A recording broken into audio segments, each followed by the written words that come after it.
Diputada, también agradezco al diputado Benjamín Robles Montoya por la presentación. Asimismo, al doctor Gilberto de Hoyos Colofón, que nos hizo extensivo la invitación a la Fiscalía de Delitos Electorales para poder participar con este tema encomendado acerca del financiamiento público para las campañas electorales.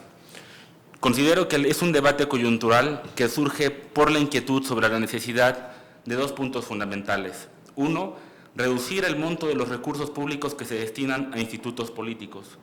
Y segundo, la urgencia de que los partidos políticos refuercen y rediseñen sus estrategias para agenciarse recursos provenientes de otras fuentes lícitas de financiamiento como las cuotas y aportaciones de sus militantes, entre otros. Sin embargo, la regulación del financiamiento de los partidos políticos va de la mano con otros temas, como lo son acceso a medios de comunicación, duración de campañas electorales y la regulación de las precampañas. Todos estos temas se traducen en dinero, en recursos que cuestan al erario público.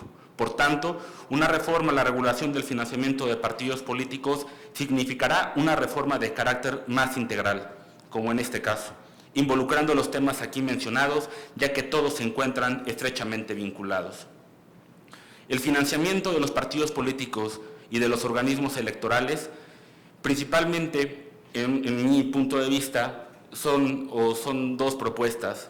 En un caso, el excesivo monto de los recursos económicos de origen público que reciben los partidos e instituciones electorales, y por el otro lado se argumenta que son necesarios para seguir fortaleciendo y consolidar la naciente democracia mexicana.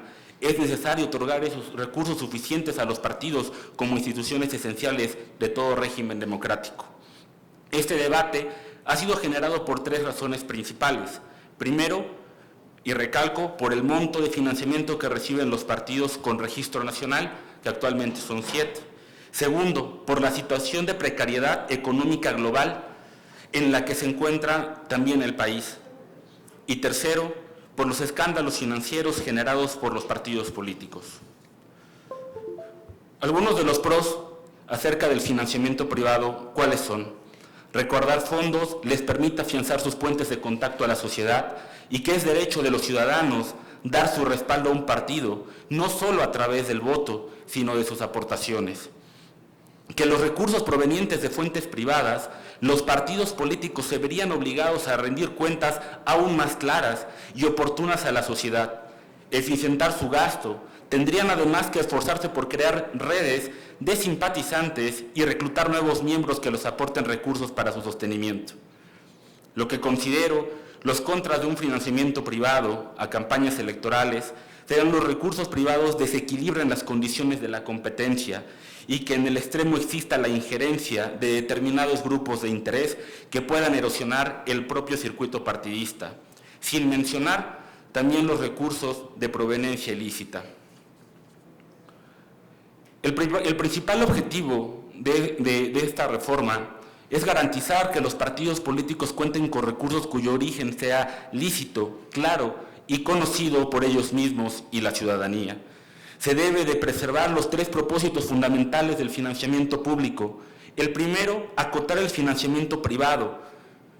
El financiamiento privado no son con propósitos filantrópicos, sino políticos.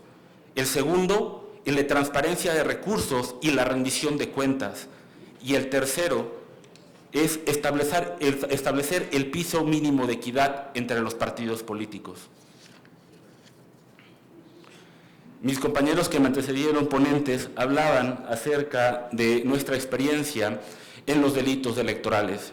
Quiero comentarles que el artículo 9 señala de la Ley General en materia de delitos electorales que se impondrá una multa y prisión al funcionario partidista o al candidato que se abstenga de rendir cuentas o realizar la comprobación o justificación de los gastos ordinarios o gastos de eventos proselitistas de campaña de algún partido político, coalición, agrupación política nacional o un candidato.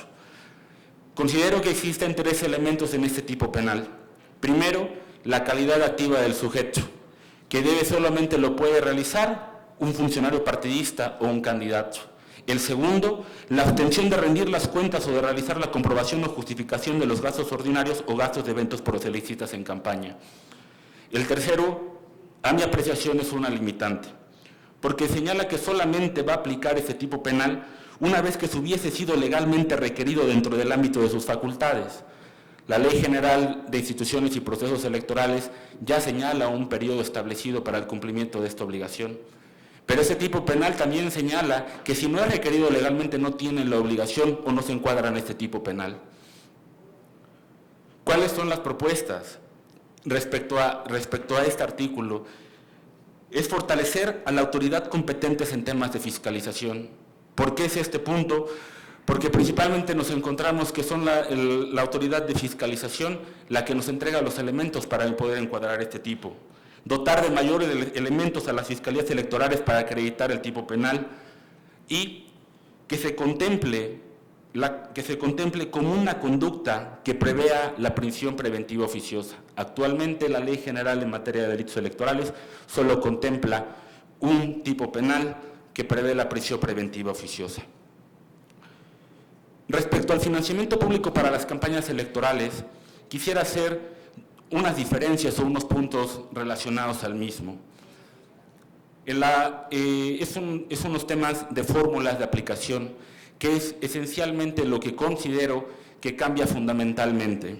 Sabemos perfectamente que en la reforma ya no se va la propuesta de reforma no se va a otorgar ningún presupuesto para actividades ordinarias, únicamente para campañas electorales. Sin embargo, la fórmula sí cambia en estricto sentido.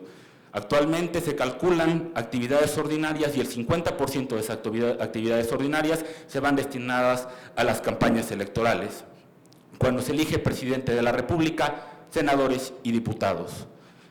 La fórmula de calcular, lo sabemos perfectamente, está en el artículo 41 constitucional y bueno, se multiplica la lista nominal por el 65% del valor de la UMA.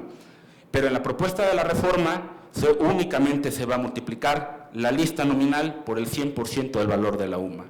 Y esta cantidad que se va a dar al 100%.